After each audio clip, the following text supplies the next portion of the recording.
Now, we can look at the story of Mary and already note how this inherent freedom is manifested in the very genesis of her relationship with God. At the foundation of Mary's vocation, literally her calling to be the mother of God, there is the invitation in freedom from God to Mary. In biblical language, the angel says, "Greetings, favored one. The Lord is with you. The Holy Spirit will come upon you, and the power of the Most High will overshadow you. Therefore, the child to be born will be holy. He will be called the Son of God." End of quote from the angel. And Mary responds, "Here am I, the servant of the Lord. Let it be with me according to your word." Then the angel departed from her.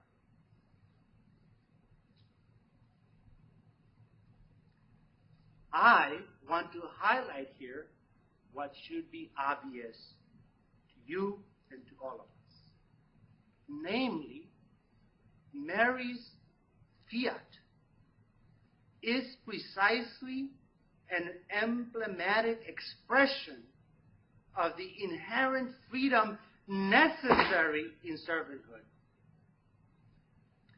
Mary's fiat does not reduce her to servitude, but makes possible a joy and sorrow-filled vocation to servanthood for Mary. The paradigm of domination cannot be present in this exchange or relationship between Mary and God, because God waits for Mary's response before departing. Isn't that interesting? God does not take it for granted. To put it differently, servanthood is always an expression of the best of our human freedom, a human virtue, while servitude is a denial or subjection of our own basic inherent human freedom to the inordinate and vicious desires and actions of another human being. Now, let me share with you a cultural, linguistic example that will help illustrate this idea of servanthood as a human virtue. In Spanish language, we often speak of the value of being servicial. Servicial. That is to say, of being helpful to others in the most ordinary ways. A person who is servicial is looked upon with admiration and is often lauded for possessing this basic human disposition of service toward others. In this context of human freedom, the person who is servicial then freely exercises their God-given gifts for the betterment of humanity. Moreover, the idea or virtue of being servicial is always an acquired characteristic. Now, this is the key. It is something that others noticed of the person first, and then commend them for having it. Make sense? People notice this. They'll say, wow, she's really servicial.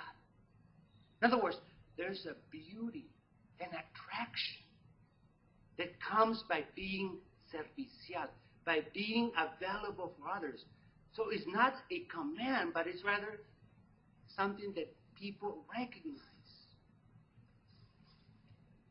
My hope is that this short excursion into Bertrand's analysis of the paradigm of domination and the paradigm of communion or love has helped us clarify for us at the cultural and philosophical level what is meant by the ancient idea of servanthood or service in love in this theological reflection.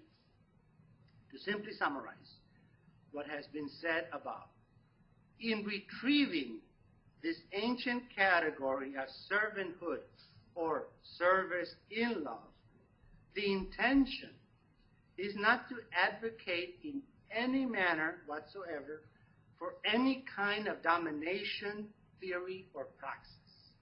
On the contrary, I truly believe that the practice of service in love or servanthood can bring about greater human flourishing, especially when that servanthood is grounded in faith, hope, and love.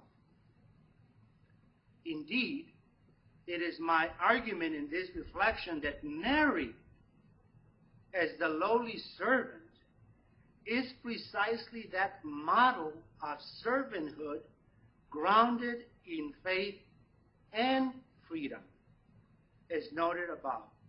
Her vocational story reveals how God's invitation to Mary follows this logic of agape insofar as God's invitation, as I noted and said, waits for Mary's fiat or response in love.